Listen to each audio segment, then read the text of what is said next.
بزرگوں، ہماری ماں بہنیں، السلام علیکم ورحمۃ اللہ وبرکاتہ۔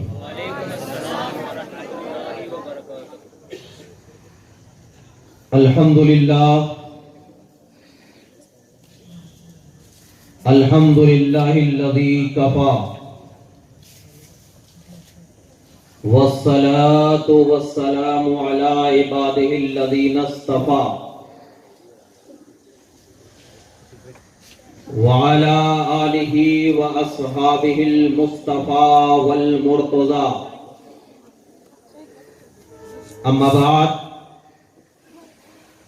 قال اللہ تبارک و تعالی فی القرآن المجید والفرقان الحمید، اعوذ باللہ من الشیطان الرجیم، بسم اللہ الرحمن الرحیم، قد جاءکم من اللہ نور وکتاب مبین، صدق اللہ مولانا العظیم، وبلغنا رسولہ النبی الامین المتین الکریم، ونحن على ذلك لمن الشاہدین والشاکرین، والحمد للہ رب العالمین۔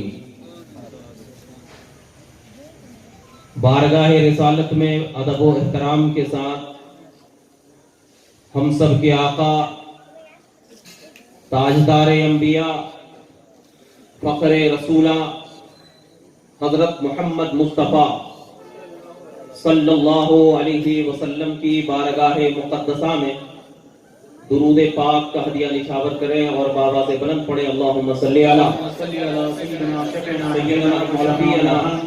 حبیبنا و مولانا محمد وبارک وسلم، صلاۃ و سلاما علیک یا رسول اللہ، صلاۃ و سلاما علیک یا نبی اللہ صلی اللہ تعالی علیہ وسلم۔ میں مطمئن ہوں شفاعت میرے رسول کی ہے،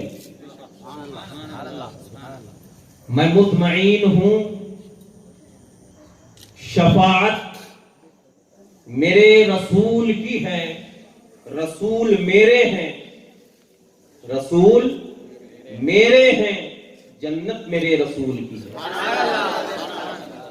میں مطمئن ہوں شفاعت میرے رسول کی ہے، رسول میرے ہیں، جنت میرے رسول کی ہے۔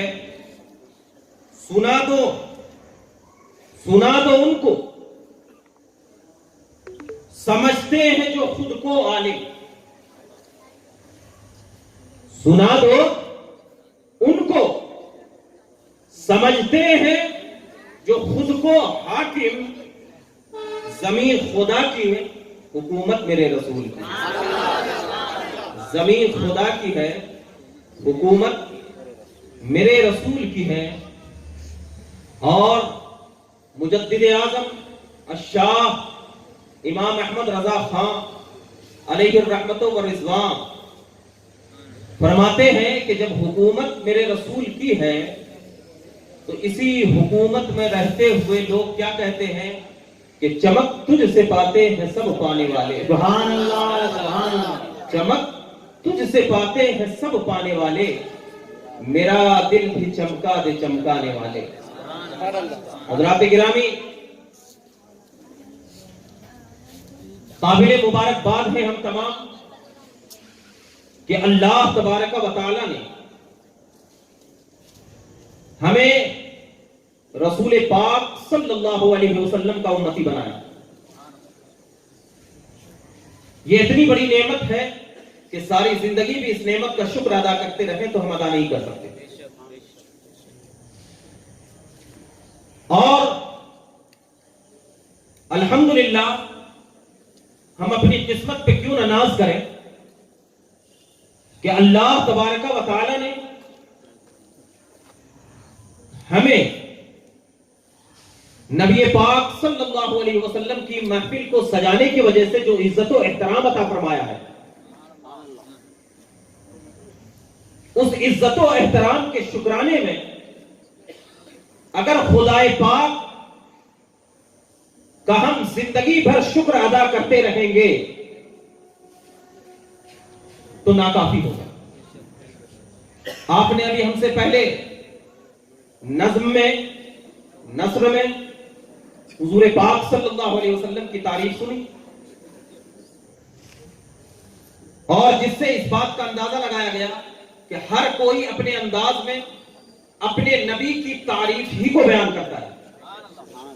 میں یہاں پر بیٹھا ہوں, میرا انداز الگ ہوگا, وہاں پر آپ بیٹھے ہیں آپ کا انداز الگ ہوگا, دور کچھ بیٹھے ہیں ان کا انداز کچھ الگ ہوگا. یعنی اگر وہ خاموش بھی ہے تو دل میں نبی کو یاد کر رہا ہے, یہ بھی تعریف ہے. یعنی ہر کوئی یہ دل میں سوچ کر بیٹھا ہے کہ نبی مجھ سے راضی ہو جائے. ہر کوئی سوچ کر بیٹھا ہے. اور جب ہر کوئی سوچ کر بیٹھا ہے, اور یہ سوچنا اس لیے ہوتا ہے کہ فرما برداری جو ہوتی ہے نا, فرما برداری اگر کوئی انسان بغیر لالچ کے کرے, بغیر لالچ کے, یعنی کوئی لالچ نہ ہو, نہ پیسے کی لالچ ہو, نہ مال کی لالچ ہو, نہ کپڑوں کی لالچ ہو, کچھ نہیں. جیسے ایک شاگرد اپنے استاد کی اگر فرما برداری کر رہا ہے تو اگر لالچ نہ ہو, بس صرف یہ ہو کہ میں اس لیے ان کی عزت و احترام کر رہا ہوں کہ اللہ نے انہیں عالم بنایا ہے, اللہ نے انہیں علم سے نوازا ہے, تو بغیر لالچ کے اگر فرما برداری کی جاتی ہے تو اس فرما برداری میں محبت شامل ہوتی ہے. اس فرما برداری میں کیا شامل ہوتی ہے؟ محبت. تو آپ ذرا بتائیں کہ یہاں جو میلاد النبی کی محفل سجی ہوئی ہے, آپ اس میلاد النبی کی محفل میں جو بیٹھے ہیں, کیا آپ کو لالچ ہے کہ مجھے مال ملے گا, دولت ملے گی؟ کچھ نہیں نا. یا کسی کے خوف سے بیٹھے ہیں آپ کہ اگر میں نہیں بیٹھوں گا تو پتہ نہیں گورنمنٹ ہمیں مار دے گی؟ نہیں نا. صرف اور صرف یہ فرما برداری اس لیے ہے کہ اس میں نبی سے محبت ہے, نبی سے الفت ہے, نبی سے اطاعت ہے.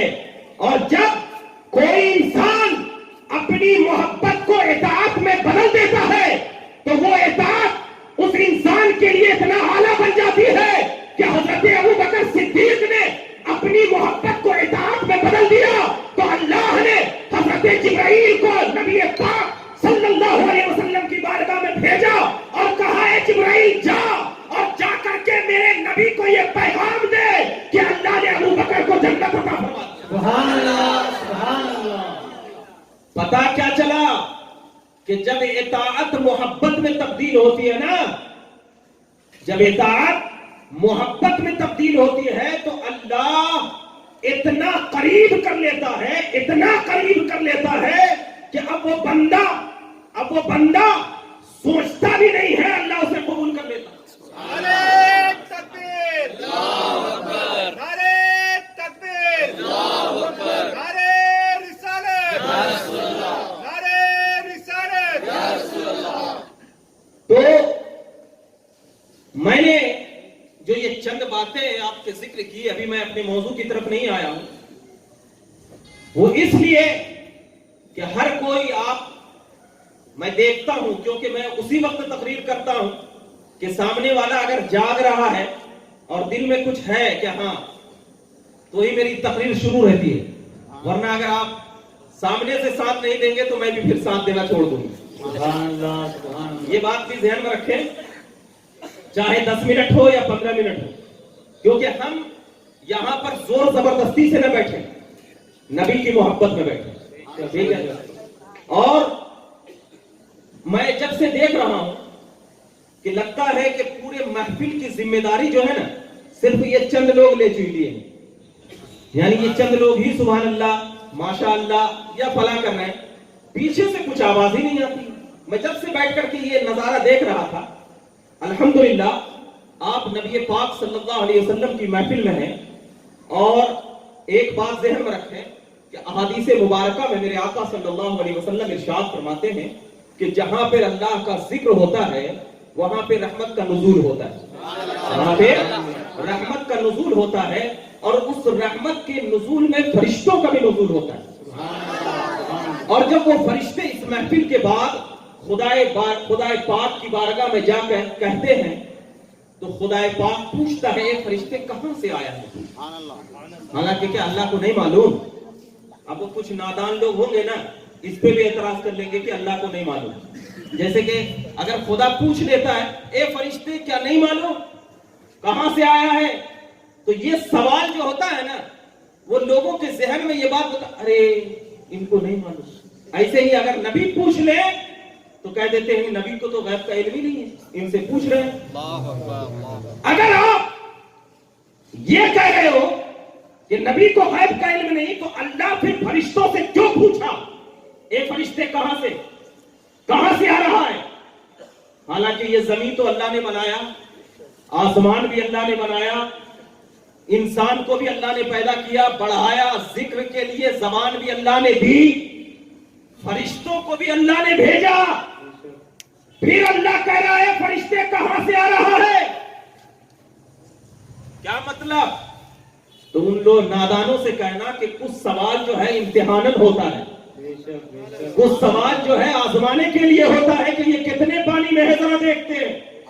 جیسے ایک استاد جو ہے اپنے شاگرد سے پوچھتا ہے امتحان میں یہ کیا ہے، اس کا یہ مطلب نہیں کہ استاد کو معلوم ہی نہیں. تو اللہ نے فرشتوں سے پوچھا کہاں سے آئے ہو؟ تو وہ فرشتے کہتے ہیں مولا میں اس محفل سے آیا ہوں جس محفل میں تیرے نبی کا ذکر ہو رہا تھا، تیرا ذکر ہو رہا تھا. اس محفل میں تیرا اور تیرے نبی کا ذکر ہو رہا تھا. تو اللہ کہتا ہے فرشتے گواہ رہنا کہ جو محفل میں میرا اور میرے نبی کا ذکر ہو رہا تھا اب میں سارے محفل والوں کی بخشش فرما دیتا ہوں. اگر اس کے لیے شرط رکھا دوسری حدیث سے معلوم ہوتا ہے ید اللہ علی الجماعت، محفل اسے کہتے ہیں جب اکٹھے لوگ موجود ہوں. ید اللہ یعنی اللہ کی رحمت اکٹھے لوگوں پر ہوتی ہے، یہ نہیں کہ چند لوگ یہاں پر بیٹھے ہیں، چند لوگ وہاں پر بیٹھے ہیں، چند لوگ روڈ پہ بیٹھے ہیں، چند لوگ کرسی پہ بیٹھے ہیں. نہیں، آپ اگر اکٹھے ہو کر کے بیٹھیں گے تو اللہ تبارک و تعالیٰ کی رحمت کا نزول ہوگا. اور اس میں سننے میں بھی مزہ ہوتا تھا کہ سب لوگ اکٹھے ہو کر کے بیٹھنے میں کیا ہے تھوڑا سا ایک انداز یہ ہوتا ہے کہ وہ فلم یاد کرو کہ جب نبی پاک صلی اللہ علیہ وسلم میدان عرفات میں خطبہ دے رہے ہوں اور تمام صحابہ کرام کی مجمع جو ہے نبی پاک کا بیٹھ کر ایک جگہ خطبہ سن رہا ہو. کیا مجمع ہوگا؟ ہم تو یہ یقین بھی نہیں کر سکتے، یہ دیکھ بھی نہیں سکتے، یہ تصور بھی نہیں کر سکتے کہ کیا مجمع ہوگا. کتنی بڑی خوشی ہوتی ہے. اور ہر ایک عاشق رسول کا ذہن جو ہے یہ جب میلاد النبی کا مہینہ آتا ہے تو ہر ایک عاشق رسول کا ذہن، اس کے نظریات، اس کے چہرے پہ وہ رونقیں آ جاتی ہے کہ ہر ایک کا دل خود بخود مچلنے لگتا ہے. پورے سال نماز نہیں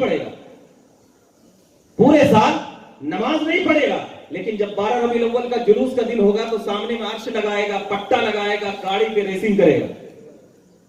کہیں گے کون؟ یہ عاشق رسول. نہیں، اسلام کا اس سے کوئی تعلق نہیں، وہ عاشق رسول ہو ہی نہیں سکتا. آج جو اسلام کو تم بدنام کر رہے ہو چھوڑ دو، ہمارے نوجوان چھوڑ دیں. بائک ریسنگ یہ میلاد النبی کی شان نہیں ہے. عرش لگا کر کے گھومنا یہ میلاد النبی کی شان نہیں ہے. میلاد النبی کی شان یہ ہے کہ جب نبی محترم، نبی مکرم مکہ سے مدینہ المنورہ تشریف لائے تو آپ صلی اللہ علیہ وسلم کو دیکھ کر مدینے کی بچیوں نے کہا تھا طلع البدر علینا من ثنیات الوداع وجب الشکر علینا ما دعا للہ داعی. کہ کیا چودھری کا چاند نظر آنے لگا.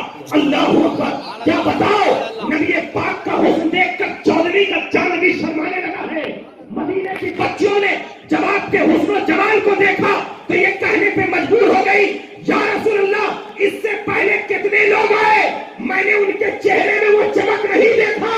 یا رسول اللہ آپ جب مدینہ المنورہ کی سرزمین پر اپنا قدم ناز رکھا ہے ارے آپ روٹیاں روشن ہو. یا رسول اللہ یا رسول اللہ زندہ باد. سبحان اللہ سبحان اللہ. یہ ہے نبی کی عظمت. لیکن آج ہمارا مسلمان، ہمارا بھائی اسلام کو بدنام کرنے پہ تلا ہے. کیوں؟ آپ کو کوئی دشمنی ہے اس سے؟ اسلام نے آپ کا کچھ بگاڑا ہے؟ ارے اسلام تو وہ ہے کہ اگر کوئی بھوکا آئے تو اس کو کھانا کھلاتا ہے. اسلام تو وہ ہے کہ اگر کوئی پیاسا آئے تو پانی پلاتا ہے. کیوں؟ اس لیے کہ ہمارے پروفٹ نے یہ درس دیا ہی نہیں کہ کسی پہ ظلم و ستم کرو. ہمارے پروفٹ نے تو یہ درس دیا ہے کہ اگر کوئی کتا پیاسا بھی ہو تو اسے بھی پانی پلا دو. ہمارے پروفٹ نے یہ درس دیا ہے کہ اگر اونٹ پاگل بھی ہو جائے تو اس کے قریب جا کر اس کے سر کو سہلا دو. ہمارے پروفٹ نے یہ درس دیا ہے کہ اگر کوئی غیر پیاسا بھی آ جائے اور تمہارے در پہ آ جائے تو اسے ایسے مت بھگاؤ، اسے پانی پلا دو تاکہ وہ دیکھ کر تمہارے اخلاق پر وہ قربان ہو جائے. آج ہم کہاں ہیں؟ کس طرف جا رہے ہیں؟ کدھر اپنے آپ کو لے کر جا رہے ہیں؟ صرف یا رسول اللہ کہنے سے کوئی مسلمان نہیں رہتا، اس پر عمل کرنا ضروری ہے، اطاعت کرنا ضروری ہے. حضور پاک نے جو ہمیں ترغیب دی ہے اس پر چلنا ضروری ہے. کیونکہ جب تک آپ ترغیب کو اپنے دل میں لیتے ہوئے نہیں چلو گے نا تو آپ نہ یہاں کامیاب ہوگے نہ آخرت میں. میں یہ چند تمہیدی کلمات جو آپ کے سامنے میں نے بیان کی، اس کا مقصد صرف یہ تھا کہ آپ اپنے نبی کی شان کو سمجھو، اپنے نبی کی شان کو دیکھو. کیونکہ ہم اس نبی کی امتی ہیں جس کو اللہ تبارک و تعالیٰ نے سارے نبیوں میں افضل عطا فرمایا. سارے نبیوں میں، انسانوں میں نہیں. انسانوں سے جو اعلیٰ جماعت ہے، نبی بھی انسان ہے لیکن انسانوں سے بھی اعلیٰ، اس میں بھی فضیلت اللہ نے عطا فرمائی ہے تو وہ حضور پاک کو، جیسے کہ قرآن کہتا ہے تلک الرسل فضلنا بعضهم علی بعض. رسولوں میں فضیلت دیا ہے، رسولوں میں فضیلت دیا ہے. اور جب رسولوں میں فضیلت دیا ہے تو ہم اسی نبی کے امتی ہیں جن کو اللہ نے سب سے افضل بنایا. تو ہم کیسے رہیں؟ کیسے رہیں؟ کیا میری تقریر کو سن کر ارے وہ آئے بہت اچھی تقریر، کیا بولے نہیں معلوم، اچھی کرے؟ نہیں، یہاں سے اٹھو تو کچھ لے کر اٹھو، کچھ سمجھ کر اٹھو کہ ہم آج تک جو بے راہ روی کا شکار تھے، بے راہ روی کی طرف جا رہے تھے، بے حیائی کی طرف جا رہے تھے، ہم اس سے باز ہو جائیں. کیوں؟ ہر ایک مسلمان پر ضروری اور فرض ہے کہ اپنے نبی کے ناموس کی حفاظت کرے. ہر ایک مسلمان پر یہ فرض عین ہے، ہر ایک مسلمان پر یہ فرض عین ہے کہ اپنے ناموس کی، رسول پاک صلی اللہ علیہ وسلم کے ناموس کی حفاظت کرے. ہر ایک مسلمان پر یہ فرض ہے. ہر اٹھنے والی انگلی جو نبی پہ اگر اٹھ رہی ہے، اگر نبی پاک صلی اللہ علیہ وسلم کی شان گھٹائی جا رہی ہے، کہیں پر آپ کو اگر معلوم ہو کہ اس کے جملے سے نبی کی شان گھٹ رہی ہے، نبی کی عزت پہ بات آ رہی ہے، تو اگر تم اپنے ایمان کو بچانا ہے، اپنے ایمان کو سلامت رکھنا ہے، اپنے ایمان میں تقویت پیدا کرنا ہے تو اس انگلی اٹھنے والوں کے خلاف بولو. کیونکہ جب تک تمہاری زبان نبی کے ناموس کی تحفظ میں نہ بولے گی وہ زبان کبھی پاک ہی نہیں ہو سکتی، کبھی پاک نہیں ہو سکتی. اپنے زبان کو اگر متحقق کرنا ہے، اپنے زبان کو اگر بے راہ روی سے بچانا ہے، کیونکہ میں ایک حدیث پاک بیان کروں کہ حضرت ابوبکر صدیق رضی اللہ تعالیٰ عنہ کی ذات ہے. مقام حدیبیہ کا جگہ ہے، مقام حدیبیہ، وہاں پر معلوم ہے حضرت ابوبکر صدیق بیٹھے ہوئے ہیں. کفار قریش میں سے ایک شخص نبی پاک صلی اللہ علیہ وسلم کے پاس آیا صلح حدیبیہ کرنے. کا آپ کو حج کرنے سے روک دیا جائے گا. القصہ مختصر, میں لمبے واقعات کی طرف نہیں جاؤں گا ورنہ اسی طرف چلا جاؤں گا. القصہ مختصر, جب نبی پاک صلی اللہ علیہ وسلم کی بارگاہ میں وہ آیا تو آ کر کے حضور پاک صلی اللہ علیہ وسلم کے داڑھی مبارک کو چھونے لگا تو حضرت ابو بکر صدیق رضی اللہ تعالیٰ عنہ نے دیکھا کہ وہ نبی پاک صلی اللہ علیہ وسلم کی پاک داڑھی مبارک کو چھو رہا ہے تو آپ کے ہاتھ میں ایک چھوٹی سی لکڑی تھی, چھوٹی سی چھڑی تھی, وہ چھڑی سے اس کے ہاتھ پر مار دی اور یہ لفظ کہا, اے خبیث امسس بذر اللات والعزی, اے خبیث تو ناپاک ہو کر میرے پاک نبی کے داڑھی مبارک کو چھو رہا ہے, نہیں, جا تو لات اور عزا کی شرمگاہ کو چھو لے. اللہ, جملے دیکھو, جملے پہ غور کرو. حضرت ابوبکر صدیق کو یہ گوارا نہیں کہ ایک ناپاک شخص میرے نبی کے داڑھی مبارک کو چھوئے, یہ گوارا نہیں ہے. حضرت ابوبکر صدیق یہ چاہ رہے تھے کہ ارے تیری اوقات کیا ہے جو میرے نبی کے داڑھی مبارک کو لگائے. تیری اوقات یہ ہے کہ پہلے تو ایمان لا, اس کے بعد میرے نبی کے پاس بیٹھ. نگاہ مصطفیٰ اگر تیری آنکھوں میں پڑ جائے گی تیرا جسم میں پڑ جائے گا. جس طرح ہم لوگ نگاہ مصطفیٰ سے پاک ہو گئے ہیں ایسے ہی اگر تجھ پہ بھی پڑ جائے تو بھی پاک ہوتا ہوا چلا. پتا کیا چلا کہ صحابہ نے ناموس رسالت کی حفاظت کی ہے, بتایا ہے کہ ناموس رسالت ہمارے کتنے اوپر ضروری ہے. میں نے آپ کے سامنے قرآن مجید کی آیت کریمہ پڑھی. اللہ کا قرآن کہتا ہے قد جاءکم من اللہ نور وکتاب مبین, تحقیق کے آ گیا اللہ کی جانب سے نور اور ایک روشن کتاب. اب ایک ایگزامپل دے دیتا ہوں, اس کے بعد اس کی تشریح کرتا ہوں. اب آپ بتائیں, میں حیدرآباد سے آیا, آپ کیا کہیں گے؟ مفتی صاحب حیدرآباد سے, یہی کہیں گے. اب یہ بتاؤ کہ اگر یہ کہا جائے کہ مفتی صاحب حیدرآباد سے آ گئے تو اس کا کیا مطلب؟ وہ پہلے سے موجود تھے تب آئے, ہے نا, پہلے سے موجود تھے تب آئے.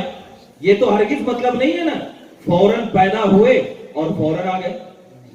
اس کا مطلب پہلے سے وجود تھا تب آیا, یہی تو ہے نا. تو اب قرآن کہہ رہا ہے قد جاءکم من اللہ نور, آ گیا اللہ کی طرف سے نور. مطلب کیا کہ یہ نور کو اللہ نے ابھی پیدا نہیں کیا, پہلے سے تھا. سبحان اللہ, سبحان اللہ. کبھی تو مکہ میں آیا, اب پہلے سے تھا تو کہاں تھا, کیسا تھا, کس شکل میں تھا, کس انداز میں تھا, کس نوعیت میں تھا, کیسا تھا, کس انداز میں تھا. امام راضی فرماتے ہیں کہ اللہ تبارک و تعالی نے سب سے پہلے نبی کے نور کو پیدا کیا. سبحان اللہ, ہے نا, نبی کے نور کو پیدا کیا. اور جب نبی کے نور کو پیدا کیا تو اس وقت نہ زمین تھی نہ زمان, نہ فلک تھا نہ سما, نہ برگ تھا نہ شجر نہ حجر, نہ کچھ بھی نہیں تھا, نہ خشک و تر تھا, صرف تھا تو اللہ ہو. صرف تھا تو اللہ ہو اللہ. اب اللہ کے علاوہ نہ کوئی ذات تھی. تو میں پروردگار عالم سے پوچھتا ہوں, اے پروردگار عالم ذرا بتا کہ آپ نے نبی کے نور کو کیوں پیدا کیا؟ تو اللہ تبارک و تعالیٰ کہے گا میں نے اپنے نبی کے نور کو اس لیے پیدا کیا کہ اے مصطفیٰ میں تیرا دیدار کروں, تو میرا دیدار کر, میں تجھے دیکھوں تو مجھے دیکھ. میں نے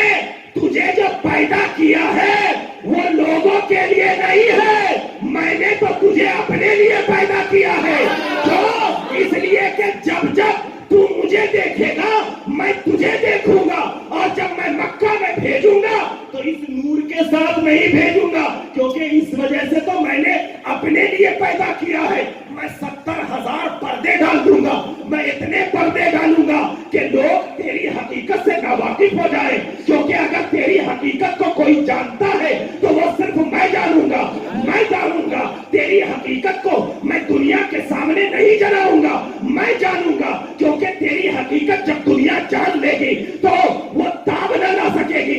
میں نے صرف اپنے لیے پیدا کیا ہے. اسی لیے جب اللہ تبارک و تعالیٰ نے اپنے نبی کو مکہ کی سرزمین پر بھیجا تو نور بنا کر نہیں بھیجا بلکہ بشر بنا کر بھیجا, تاکہ اے بشرو تم جب نبی کے پاس جاؤ تو اگر نور بنا کر بھیجوں گا تو تم اس نور کی تابانی نہیں لا سکو گے, اس نور کو برداشت نہ کر سکو گے. تو میں پردہ بشر کا ڈال رہا ہوں تاکہ تو اس کی بارگاہ میں چلا جا اور جا کے میرے نبی کے نور کو دیکھ جو ان کی پیشانی سے نظر آ رہا ہے. تو جب دیکھ لے گا تو اللہ تیری بخشش بھی کر دے گا. تجھے ایمان والا سبحان اللہ, سبحان اللہ. نعرے تکبیر, نعرے رسالت, نعرے رسالت.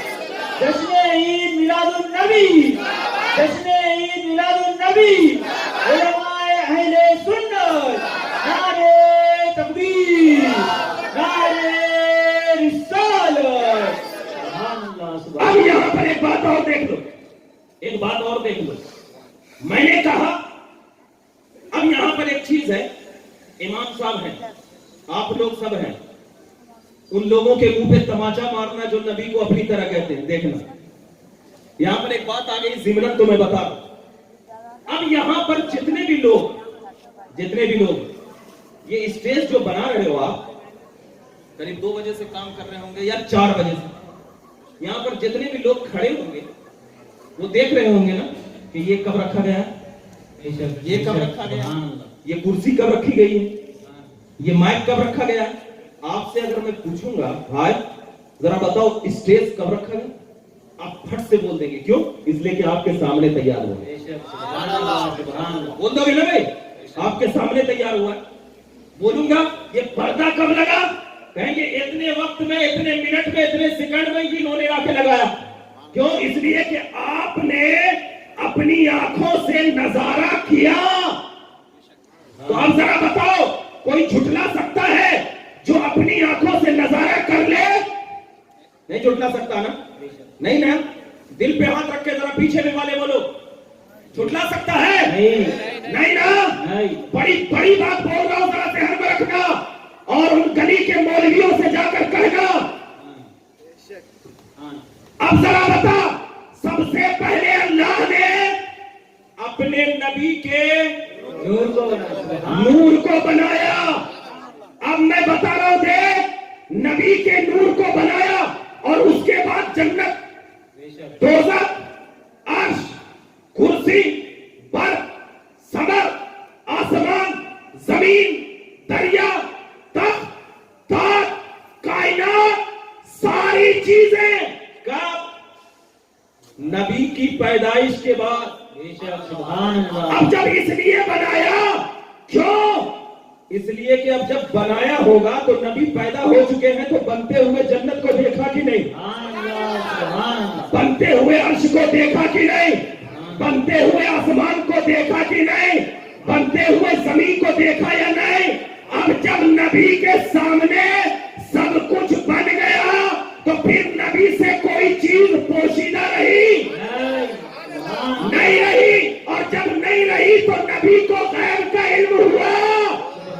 اسی لیے اللہ نے کہا محبوب وعلمک ما لم تکن تعلم, ما لم تکن تعلم. محبوب جب سے تو پیدا ہوا نا, جب سے تو پیدا ہوا ہے, جب سے تو نہیں جانتا تھا نا, تیرے سامنے میں نے جنت بنا کر بتا دیا, تیرے سامنے میں نے برق بنا کر بتا دیا, تیرے سامنے میں نے عرش بنا کر بتا دیا, تیرے سامنے میں نے دوزخ بنا کر بتا دیا, تیرے سامنے میں نے کائنات بنا کر بتا دیا, تیرے سامنے میں نے ارض و سما بنا کر بتا دیا, تیرے سامنے میں نے شجر و حجر بنا کر بتا دیا.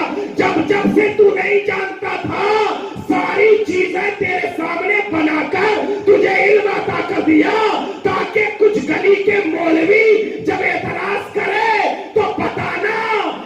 نبی کو سب سے پہلے اللہ نے پیدا کر کے اس کے سامنے کائنات کو بنا کر یہ بتا دیا کہ جو کچھ نبی نہیں جانتے تھے سب کچھ سکھا دیا. سبحان اللہ سبحان اللہ. نعرے تکبیر نعرے رسالت. سرکار کی آمد سرکار کی آمد. ہم جھوم کے بولو ہم جھوم کے بولو. نعرے تکبیر نعرے رسالت. سبحان اللہ سبحان اب بولو, اب بتاؤ کہ نبی آئے, نبی آئے, دو بات سمجھ میں آئی. مطلب یہ ہے کہ پہلے سے موجود تھے, آئے. دوسری بات, نبی پاک صلی اللہ علیہ وسلم کو اللہ نے سب سے پہلے اس لیے پیدا کیا کہ تاکہ تمام چیزیں ان کے سامنے بن جائے اور نبی کو اس کا علم ہو جائے, نبی کو اس کا علم ہو جائے. اب جب اللہ تبارک و تعالی اپنے نبی کو, اس میں ایک بات اور میں نے بیان کی ہے, اس کی طرف بھی لے کر کے جاؤں تاکہ جملہ مکمل ہو کر کے آگے بڑھوں. اب جب اللہ نے اپنے نبی کو 12 ربیع الاول کے صبح صادق کے وقت مکہ المکرمہ میں حضرت آمنہ رضی اللہ تعالی عنہ کے گھر مبعوث فرمایا, جلوہ افروز ہوئے, ہے نا. اب میں نے کہا کہ 70,000 پردے کو اڑا دیا, ہے نا. اب جب اڑا دیا تو اس میں یہ کہا گیا کہ اے نبی, اے نبی میں نے تجھے اپنے لیے پیدا کیا, سبحان اللہ سبحان اللہ. اپنے لیے پیدا کیا. کیسے کیسے اپنے لیے پیدا کیا؟ اس لیے کہ دنیا کا کوئی بھی انسان نبی کی حقیقت سے واقف نہیں, کیونکہ خود نبی نے کہا کہ میری حقیقت اللہ کے سوا کوئی جانتا ہی نہیں. یہ خود نبی کا فرمان ہے, نبی کا فرمان ہے. مطلب نبی اشارہ کر رہے ہیں, یہ بات بتا رہے ہیں کہ اللہ نے مجھے جو ہے اپنے لیے پیدا کیا. سبحان اللہ. اب میں کہتا ہوں کہ نبی کی حقیقت ہے کیا؟ نبی کی حقیقت ہے کیا؟ کیا نبی کی حقیقت کوئی نہیں جانتا؟ کوئی نہیں جانتا. اب جب دیکھنا معراج کی رات جب میرے آقا صلی اللہ علیہ وسلم تشریف لے گئے, ٹھیک ہے نا, یہ واقعہ بہت بڑا ہے. معراج کی رات جب تشریف لے گئے تو اللہ کے نبی صلی اللہ علیہ وسلم عرش سے آگے گئے, سدرۃ المنتہا پہنچے, اس کے بعد لامکہ پہنچے, کعبہ قوسین. تو وہاں پر اللہ کے نبی نے یہ جملہ کہا کہ النعمت الکبریٰ, کہ میں نے کیا ہے بڑی نعمت دیکھی. سبحان اللہ. بڑی نعمت. اب میں پوچھتا ہوں یا رسول اللہ, جب وہاں پر مکان ہی نہیں ہے تو نعمت کہاں؟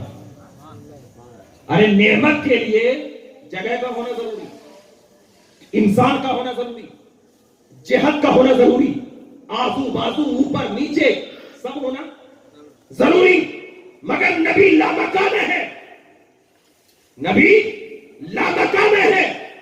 اور اللہ کے نبی کہہ رہے ہیں جس کو کہ قرآن کہہ رہا ہے ان کی زبان کو کہ بڑی نعمت دکھائی گئی. اب بڑی نعمت کیا ہے بڑی نعمت؟ تو امام قسطلانی رحمت اللہ تعالی علیہ فرماتے ہیں کہ بڑی نعمت وہ تھی کہ جو 70,000 پردے اللہ نے ڈال دیے تھے, اپنے نبی کے وہ پردے کھول دیے. اللہ کے نبی نے اپنا جلوہ خود دیکھا, سبحان اللہ سبحان اللہ. خود دیکھا اور کہا اے اللہ, جو جلوے کو تو نے چھپا کے رکھا تھا اب تو نے کھول دیا.